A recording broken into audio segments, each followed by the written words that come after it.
안녕하세요. 오늘은 좀 도발적인 주제를 가져왔습니다. 철학자 낸시 카트라이트의 주장인데요. 신이 없다면 자연 법칙도 없다는 거예요. 이게 과학 자체를 부정한다기보다는 네, 그렇죠.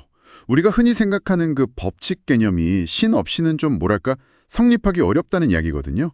과학의 토대에 관한 질문인 셈이죠. 자연 법칙이라는 게 당연히 있다고 생각했는데 그럼 카트라이트가 말하는 진짜 자연 법칙의 조건은 뭔가요? 크게 두 가지인데요.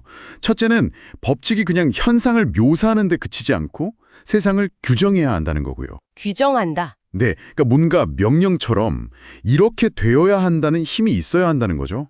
둘째는 그 법칙이 실제로 일어나는 일들을 지배하거나 그 일에 책임이 있어야 한다는 겁니다. 책임이요? 약간 어렵네요. 네, 그러니까 그 법칙 때문에 사건이 일어난다고 말할 수 있어야 한다는 거예요. 예를 들어 사고가 떨어지는 건 중력 법칙 때문이다. 이렇게요. 그리고 여기에 과학혁명 이후로는 그 법칙이 자연이라는 책 속에서 관찰 가능해야 한다는 조건도 붙고요. 아하, 관찰 가능해야 하고 또 지배력, 책임이 있어야 한다. 맞습니다. 근데 이 조건들을 신 없이 설명하기가 어렵다는 게 카트라이트 주장의 핵심이에요. 그럼 가장 익숙한 관점부터 보죠. 경험주의. 휴մ 이후로 법칙을 그냥 규칙성으로 보는 거잖아요. FNMR처럼. 그냥 계속 그렇게 나타나는 패턴. 이건 관찰 가능하니까 괜찮지 않나요? 네, 그게 언뜻 보면 맞는 말 같아요. 경험주의는 관찰 가능성 요건은 잘 충족시키는 것처럼 보이거든요. 그렇죠. 하지만 카트라이트는 여기서 날카롭게 질문을 던집니다. 그 규칙성 자체가 어떻게 세상을 지배할 수 있냐는 거죠. 아, 패턴이 어떻게 힘을 갖냐는 거군요. 맞아요. 규칙성은 사건들이 반복되는 결과이지 그 사건들을 일으키는 원인이나 힘은 아니라는 거예요. 아무리 보편적이고 간결하고 이런 기준으로 우등한 규칙성, 카트라이트가 귀족 경험주의라고 부르는 걸 곤란해도 나리죠. 그냥 패턴일 뿐이다. 네, 본질적으로 패턴 자체에는 지배력이 없다는 겁니다. 그래서 역사적으로 보면 경험주의자들이 법칙의 힘을 설명해야 할 때는 결국 암묵적으로 신의 어떤 계획이나 의지를 끌어왔다는 거예요. 근데 신을 빼버리면 설명할 방법이 마땅치 않게 되는군요. 그렇죠. 설명의 기반이 사라지는 거죠. 그렇군요. 그럼 대안으로 플라톤주의는 어떤가요? 법칙을 추상적인 실체들, 수학적 관계나 속성들 사이의 관계로 보는 거예요. 이건 좀 더 근본적인 느낌인데요. 네, 플라톤주의는 확실히 필연성 측면에서는 강점이 있어요. 추상적인 수학 세계에서는 그 관계로 반드시 성립하니까요.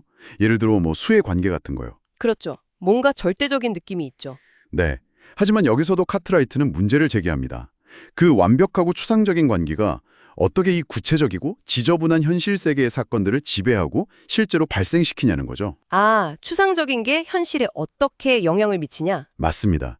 비유하자면 아무리 완벽한 건물 청사진이 있어도 그 청사진 자체가 벽돌을 쌓고 건물을 올리진 않잖아요. 그렇네요. 누군가 그걸 보고 만들어야죠. 바로 그겁니다. 추상적인 법칙이 현실에 영향을 미치려면 결국 신과 같은 어떤 외부적인 실행자, 집행자가 필요하다는 결론에 이르게 된다는 거예요. 허허, 재밌네요. 경험주의든 플라톤주의든 법칙의 지배력을 설명하려면 결국 신이 등장하게 되는군요. 네, 카트라이트 분석에 따르면 그렇다는 거죠. 신 없이 지배력을 설명하기가 어렵다는 겁니다. 그럼 이쯤 되면 자연법칙이라는 개념 자체를 좀 다르게 봐야 하는 거 아닌가 싶기도 한데요. 예측이나 기술 개발에 유용한 도구 정도로 보는 관점도 있다고요. 도구주의. 아, 네, 도구주의. 그건 카트라이트가 제기하는 또 다른 문제. 그러니까 법칙이 과연 그렇게 깔끔하게 자연에서 관찰 가능하냐는 회의론하고 잘 연결됩니다. 아, 관찰 가능성 문제군요. 네, 우리가 법칙이라고 부르는 것들이 사실은 실험실 같은 아주 통제된 환경에서나 겨우 성립하는 경우가 많다는 거죠. 현실 세계는 너무 복잡해서 예외가 훨씬 많고요. 하긴 그렇죠. 교과서에 나오는 것처럼 딱 떨어지는 경우는 드물죠. 맞아요. 양자 물리학자 윌리스 램도 비슷한 말을 했어요. 그 근본 법칙이 적용되는 이상적인 양자 상태를 만드는 것 자체가 엄청나게 어렵다고요.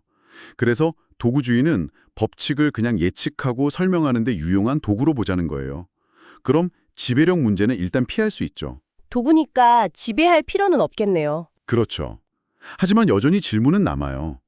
그 도구가 왜 그렇게 잘 작동하는지, 실제 세계와 어떻게 연결되는지에 대한 근본적인 설명은 좀 부족하죠. 카트라이트는 여기서도 어쩌면 신이 이런 법칙들을 마치 도구처럼 사용해서 세상을 운영한다고 해석할 수도 있지 않겠냐는 여지를 남기기도 합니다. 결국 신없이 과학의 성공을 설명할 대안은 없을까요? 아리스토텔레스주의 이야기가 나오던데요. 이건 법칙 대신에 사물이 가진 고유한 힘이나 능력에 주목한다고요. 네, 맞습니다. 아리스토텔레스주의적 접근법인데요. 이건 우주를 지배하는 보편적인 법칙보다는 개별 사물이나 시스템이 특정 속성 때문에 갖게 되는 내재적인 힘, 파워이나 캐패시티에 초점을 맞추는 거예요. 힘이요?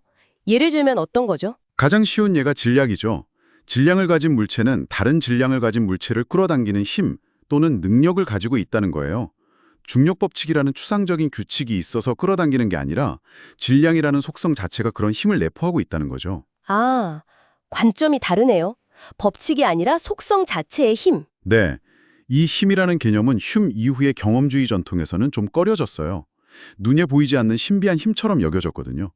하지만 카트라이트는 바로 이 힘 개념이야말로 신없이도 자연 법칙의 핵심 요건 두 가지, 즉 지배력과 가시성을 설명할 수 있는 열쇠라고 봅니다. 어떻게 그게 가능하죠? 힘은 본질적으로 무언가를 발생시키는 능력이니까 지배력을 설명할 수 있죠. 힘이 작용하면 사건이 일어나니까요.